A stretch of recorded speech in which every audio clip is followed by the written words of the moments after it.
Mungu namshukuru sana. Kufika siku ya leo najua ni neema ya Mungu. Bwana Yesu asifiwe. Amen. Bwana Yesu asifiwe. Amen. Nikilala huwa muda mwingine nao tanafukuza na tanapa. Nitakapoamka mapito ya moyo yanaenda mbio. Kwa hiyo kwangu ilikuwa shida, lakini leo sijafukuzwa na tanapa. Nimelala salama. Mungu anaweza. Amina. Hapa ndipo nilipokuwa 12. Walinipatia dozi ya pressure. Niliendelea kunywa. Wiki hili ndio nikakata, nikasema Mungu, mbona wewe upo? Kwa nini niendelee na kuhangaika? Leo nimelala usingizi mnono. Bwana Yesu asifiwe. Amina. Kwa Mungu yote yanawezekana. Bwana Yesu asifiwe. Salama hapa. Wengine.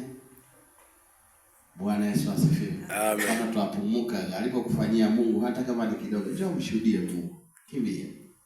Kimbia uliotendewa na Bwana. Najua umetendewa. Yuko aliyeko dirishani pale ametendewa, yuko dada hapa ametendewa. Mwingine kimbia mara moja. Sasa tunamwonea hivi kweli Kristo. Jamani. Nijue iwe ni furaha zaidi. Karibu. Bwana Yesu asifiwe. Amen. Mimi kipekee namshukuru Mungu wangu aliyeniweka hapa nikiwa mzima mpaka leo. Amina. Maana hali yangu ni ya kuumwa.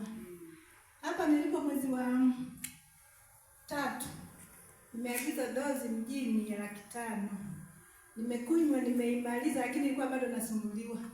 Niliposogea mahali hapa mpaka saa hizi ninavyoongea ni mzima wa afya. Hata tukisema tukimbie mbio tutakimbia wote mpaka. Haleluya. Mwingine atulia tu hapa baba.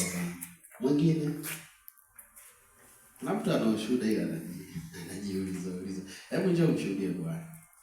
Bwana Yesu asifiwe. Usikae na ushuhuda. Njoo mshuhudie Bwana. Bwana Yesu asifiwe. Amen.